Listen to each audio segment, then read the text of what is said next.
Welcome back to Public Art 101. This is session number 5. We're talking today about developing a concept. This is the fun part. This is where all of that planning work and the artists that you've selected come together, and we start to see an idea that's going to bring all of that to life.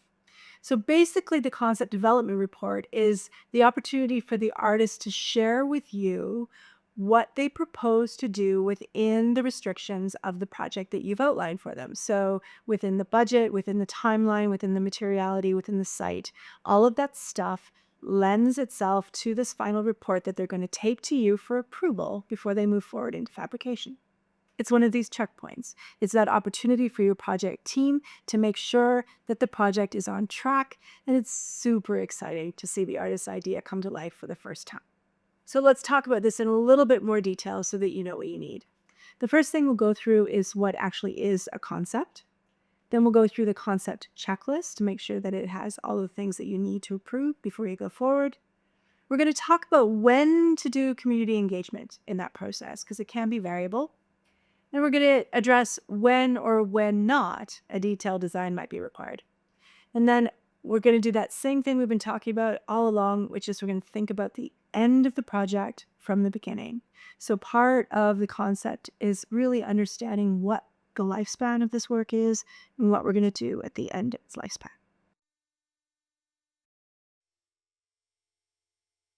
This public art project is a mural, and I was really excited to apply for. So grateful for the opportunity. It is a tunnel in a community that's connected to Nose Hill.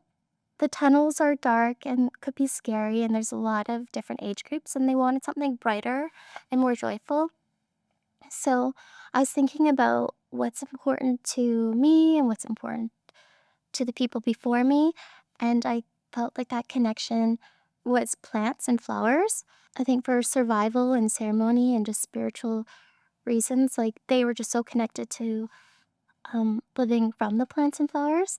And so I was really lucky to speak with some Blackfoot elders and listen to their stories and really learn about like what plants were special to them and had more meaning to them. And I drew from those ideas. I used some of my own plants and flowers that were important to me and then incorporated theirs as well. I wanted something that was very me. So I like bright colors, but I'm also like more pastels. I don't know, I don't really like the color red, so I was kind of nervous about having to stick to colors that are really strongly Blackwood or what other people would recognize as being like indigenous colors. I wanted a palette that I connected with and that how I see the landscape. And I was given permission to have creative freedom. The concept is just the initial idea. It's what the artist proposes they can do within their vision and practice for the site, given the parameters of that site. That's it. The concept needs to be approved by the project team prior to proceeding.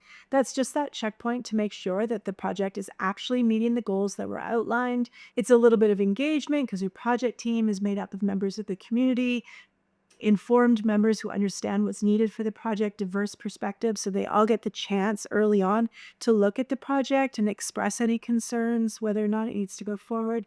It gives us that opportunity to stop or change course before anything has been committed at this point in time.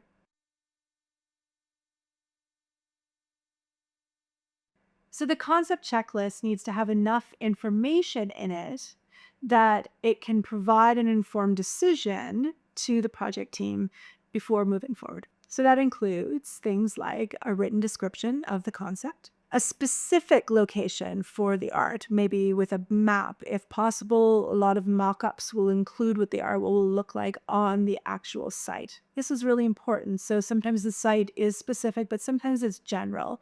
And so knowing where the actual final artwork will exist really helps us to understand what's going to be required for the care and maintenance of that work. The concept checklist should have the type of materials that are being expected to be used and in what form. So that's also the spec sheets, if it's possible. So that will help us again know how to care for that artwork in the future based on the materials that are being provided. There should always be a visual representation of the concept. This is important. People need to see it to understand it. This is that first opportunity for them to actually see this inspiring little gem that's going to go into their community. It can be presented in whatever medium is appropriate for your art form, and that's fine. It can be a drawing, it can be a maquette, it can be a computerized mock-up, it could be whatever you want that's going to accurately reflect your idea so that it can be shared with that group for approval. You want to include the dimensions of the proposed artwork, and that's important so that we can see the scale of the project within the site. So when you do include the artwork mock-up and include it in the site rendering, you want to make sure that we understand how it's going to look in the context of the site as a whole. You should have a general idea in the concept phase of what the fabrication installation process will be. So is it going to be fabricated on-site? Is it going to be fabricated off-site? Is it going to be shipped? What are the shipping costs? How are we going to install it? Is there going to be a huge construction process required in order to install it? What kind of timelines are we looking at? Are we aiming at certain weather conditions in order to install? You need to have a high-level understanding of what that's going to be for the overall planning of the project. You want to have a tentative budget. So again, big round numbers, the kind of outline, likely what those costs are going to be based on the research and the quotes you've got so far, but that we know at this point that they're going to change over time as we start to get into the more detailed design process. But what we really need to know at this point, at the concept phase, is if you can deliver what you say you're going to deliver within the budget that you have. Because remember, there's no more money. So you have to work with what you already have. So make sure you do your research and the numbers are as accurate as possible at this point in time. You do want your proposed project scheduled so that we're showing the project team what the timelines are going to be, especially if your project proposal requires a different timeline than they've already suggested. That's where that scope of work might need to be adjusted as we move along. You want to have those life cycle and maintenance expectations laid out in the concept, right? So if they've raised a whole bunch of money for you and you're proposing a project that only lasts for 2 years, that might be something that doesn't mesh with the project goals, right? We want to make sure that they have an idea of how long this is going to live in their community, how long it's going to be in the best condition possible, and what type of maintenance and care is going to be required over the course of that, and if they're willing to commit to that. Right? If you're proposing a project that the light bulbs need to be changed every month for the rest of its life and it's proposed to live for 20 years, who's going to do that? Who's going to change those light bulbs? How are they going to know how to do that over that period of time? So knowing the life cycle and the expectations for caring for it will help that approval process, whether or not people want to commit to that in the long term. So it is a standard expectation that artists require a 2-year warranty on any type of permanent artwork. Basically, that's just proving that the construction, the fabrication of the artwork is good. It's durable. It's what you said it would be. And so if there's a failing in that it will be replaced at no additional cost to the commissioning body within that first 2-year period. That's why as artists, it's really important that if you hire an external fabricator, that you also get an equal warranty from them. If you're doing something with steel and that steel starts to rust and corrode within the first 2 years because of weather, something's wrong with the fabrication. You may need to go back to the fabricator and actually get them to fix it within that period of time. And you want to make sure you're not getting charged for that. So consider your warranty up front, and the materials will inform that warranty discussion as well, because if you know you have to provide a 2-year warranty on a more permanent piece, you're going to be really careful with the materials you select in the long term. One of the things that's coming up more and more often now is digital media, as we start to have digital components added to more physical components. So for instance, murals with an augmented reality component might be a good example. Sometimes the lifespan is different for the augmented reality than it is for the mural itself. Maybe the software is going to change over time. Who's going to maintain the online kind of presence of this after a period of time? And so what we're learning to negotiate now and need to understand the concept as well is if different components of a project have different lifespans and how those will work together over the course of the entire life of the project. Yeah, it definitely enhances kind of the 2D image that's on the wall. It brings it to life. Um, and then when people can go to the actual piece of artwork, they scan the QR code and then they just stand in front of the artwork and then it starts to animate itself. That's when people also get excited about it. It's like, oh, there's this whole different element to this artwork that's deeper than just what I see in front of my face. Um, and then it also links back to our webpage and then gives more context to what we're doing. So it's a lot of like different ways that people can interact with the piece of artwork rather than just seeing it on the street, which is exciting for us. Towards the end, when we were wrapping things up and making sure to pass off the project to the city and that the city would be able to maintain it, I didn't really think about the fact that, oh yeah, we need to do the same thing for the AR component of it. Initially, we thought for maintenance under AR, when we were finishing the project, was just the QR code on the wall.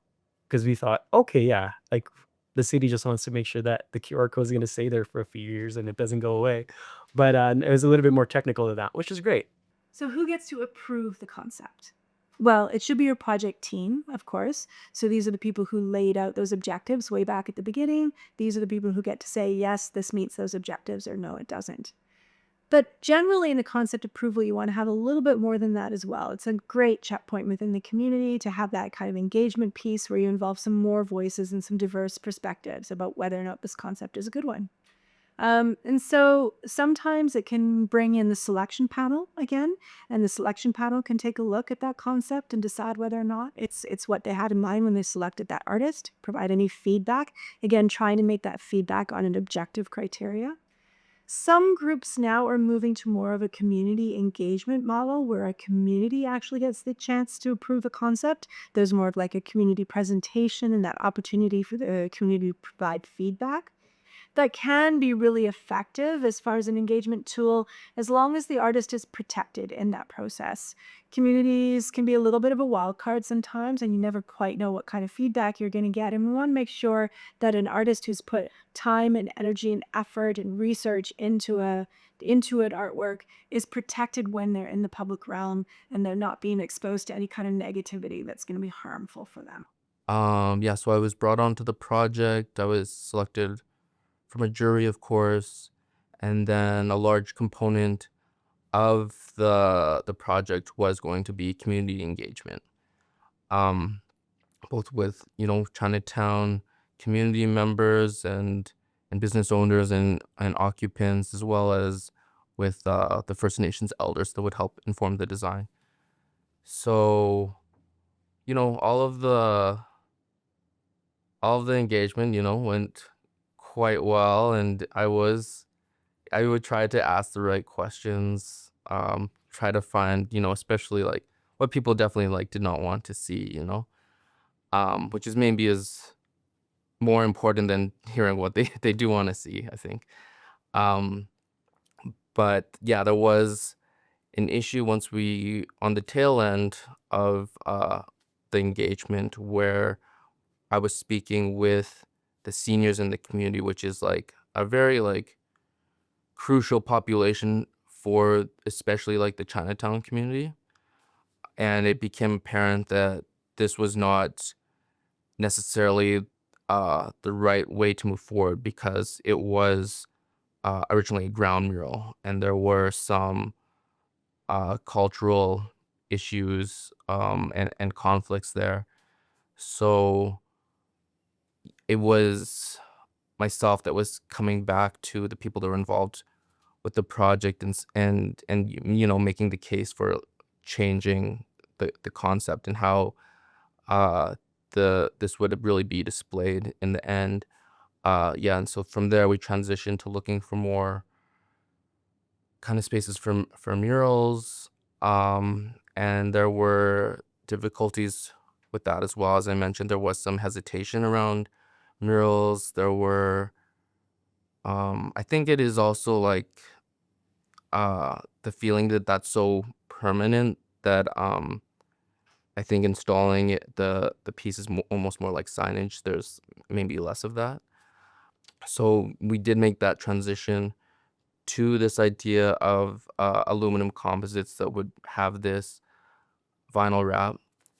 And from there, we were able to, eventually find businesses that were excited about the project. Concept approval can involve any other community members and invested parties who you think might need to have a say in whether or not that concept moves forward. So a great example of that is if they're proposing a concept that's in the middle of a large plaza that has a really big base, and then the sculptures going on the big base, and you know that there's going to be snow removal on that plaza, and then that plaza is often used by skateboarders who careen through the middle of that plaza, which is great. We love skateboarders. We want the community to use our city spaces. Is it safe in that particular location? Can the snow be removed around it without banging at the base or without potentially knocking over the artwork? These are questions that maybe weren't relevant or hadn't been thought of earlier on in the process, but now that we see the concept, we go, okay, I get where you're going with this and I really love it, but we just need a little bit of consultation about how manageable that is for us in the future. And so that's where you may bring in some other people to take a look at the concept and go, can we do this? Is that going to happen? Oh, great. Okay. So bringing in those interested third parties is a great way to make sure you proceed with caution and fully informed. So let's talk about community engagement. This becomes an issue sometimes in concept development.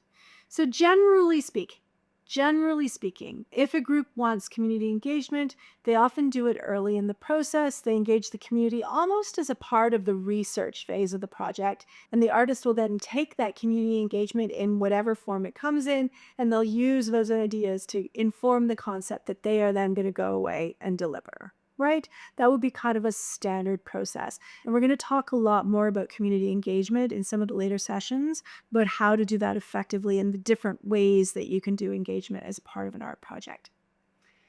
But because engagement is really malleable and every artist needs to integrate community engagement in a way that's most effective to their own practice, sometimes it comes up that the concept needs to be approved before the engagement happens. So it's possible that we need to do the concept approval and then do the engagement after, which may even then go back and change the concept slightly, or maybe it's a complete add-on or move in a different direction. Either way, it can be dealt with either way. The real key is to clarify how the engagement intersects with the concept and what changes may result as a result of that engagement. And what you can decide at that point in time is whether or not the concept needs to be re-reviewed after the engagement and still have another approval checkpoint, or if that approval can happen up front and the engagement will affect it, but not significantly enough that they feel that there needs to be another level of approval at that time. So it's really important to be open to the fact that engagement might change the process of your art project and to find ways to make sure you still meet those checkpoints while allowing for the freedom for that engagement to occur organically within the project. Community engagement is really important in public art. It's really important to go to the community, and even though you're seeking their knowledge and maybe their permission, it's just having an open mind and being respectful and realizing that your ideas will change, and to go to go with an open mind, but also to try and be aware of your biases and be aware of if you're being extractive. It should be a two-way relationship that you're also creating something for the community and not just um, taking knowledge from them and taking it for granted. I want to be really, really clear that we always encourage that elders and knowledge keepers are included in all community engagement and every phase of the project, that they have the chance to review concepts as well, and that they also have approval authority moving forward. This is a really, really important thing to consider. We are not engaging our Indigenous communities just as an opportunity to hear their voices. We also want to ensure that the work we create is accurately reflective of the needs of the Indigenous communities here. So making sure that there's an approval and a veto voice from the Indigenous community in your concept approval is key. Public space is an interesting concept. It's a settler colonial concept, in my opinion. And it's a construct based on utopian ideals of people of equal status coming together to share in collective acts of leisure, throwing a frisbee around, listening to a concert, or speaking their voice, speaking their what needs to be said in a protest, for example. But I guess, speaking from a settler colonial perspective, our historical perception of public space is not experienced equally by everyone in our culture.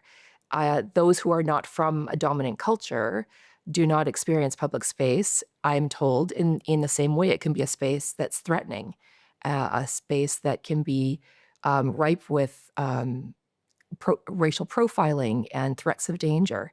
And so from the public art perspective, public space and those ideals of what public space is and should be, but actually what it is in reality, it needs to be examined. But I do think it's very important for settler colonial society to re-examine the role that public art plays in public space, the role of monuments and reflections of dominant culture oppressing within the, public space is Indigenous land. And in a way, every public art piece now in our current society, with our Truth and Reconciliation journey in Canada and Calgary's commitment to truth and reconciliation, every public art piece that is in the public realm needs to, in some way, reflect or address these dominant colonial narratives that create disparities in our culture and erase and oppress some voices and raise others.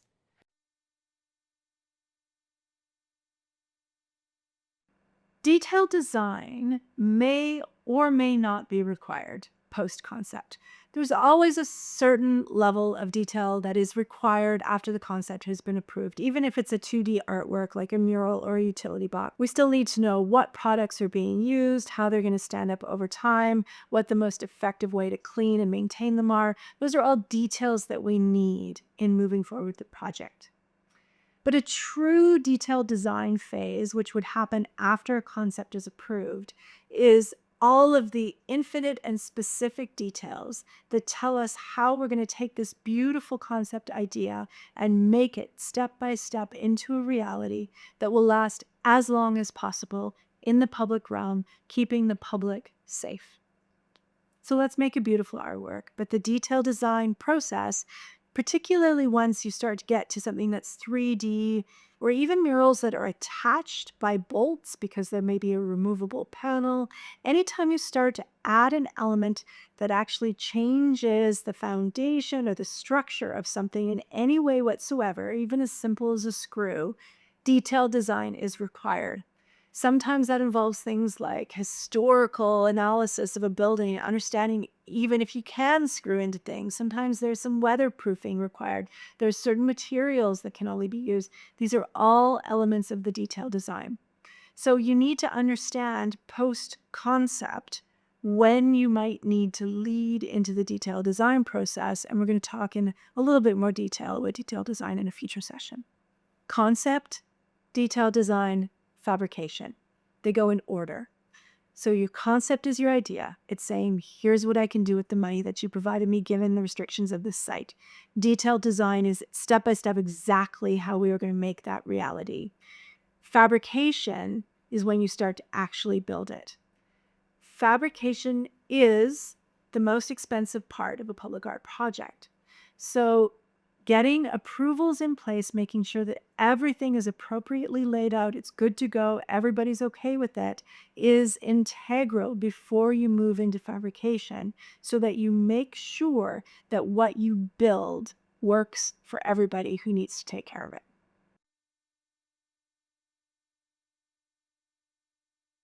So it's that same thing I've been saying all along. Make sure you plan for the end from the beginning, right? You really have to know how long you want it to live, how it needs to be cared for, what's going to happen with it in the future.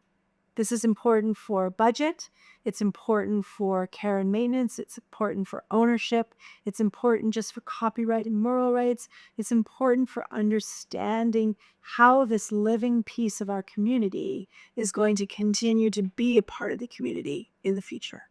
Well, we're finding already with Rooted in Community, like I'm surprised actually at how fast the cedar is falling apart. Like we didn't coat it with some type of a preservative, and I think that was again that was part of our learning was to do it. We wanted to just be a natural material that would just as soon as you start putting oil-based stains, polyurethanes, you're now introducing this sort of like toxic element into the environment versus like, red cedar's not from here, but should hold up here. But surprising, like after a year, how quickly the sun, the salt, the weather is relentless and unforgiving. And so natural degradation of work is like, I think it just maybe presents you with how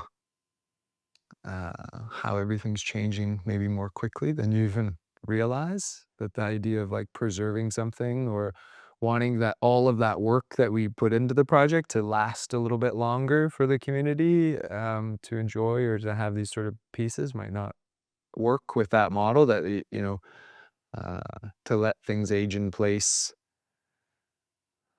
goes against a death phobic culture. I don't know. A lot of the nature of the work is contextual. This particular project needed to kind of have that as part of it, and then Rooted in Community, the idea that it would just go back into the ground and inform again part of what the earth is made out of, and that again it's sort of in relationship. It's Yeah, it's different than making a painting on a wall or something that again, you could touch up. These are they're falling apart and they're gonna keep doing that. And then we'll eventually go through and remove the metal clasps or the things that are on the fences. But again, those are there also as reminders of the project. And yeah. We also have a website that's also, I guess, aging in place at the same time too, where people who are in contact with the signs and plaques can go and through to the website very easily and then start to learn more and introduce themselves to the plants within that type of format as well. And so that was a part of the process too, is we wanted it to also live beyond just the physicality of it and in terms of the object, but also in this digital realm as well. I guess I'm just surprised at how fast, without preserving, like without taking effort to really like preserve something, just how fast it deteriorates. So it kind of, again, it brings into the sort of idea of like life cycle in the city realm, like how often the city has to maintain the infrastructure just to like, be a railing in the world. Like it has to get ground down, repainted. Like I think there's a lot of appreciation that we've developed over just again a short time with this project of how much work goes into making things publicly safe, publicly accessible, but also then like last in the public. I've made work for sure that within the first week or two gets commented on, graffitied, broken. Like the public can be very hard on work that you make, and it is really challenging to make things that are able to last in the public, without them being sort of like large metal-based type of sculptural work, to make smaller, more ephemeral things that are made of natural materials that can also last in the public is a very challenging place to be. And the lasting thing had to get compromised in order to realize the natural material, or and that ephemeral kind of nature of it, I think, is good. It does speak to a number of different things that I think we find important to talk about. And yeah.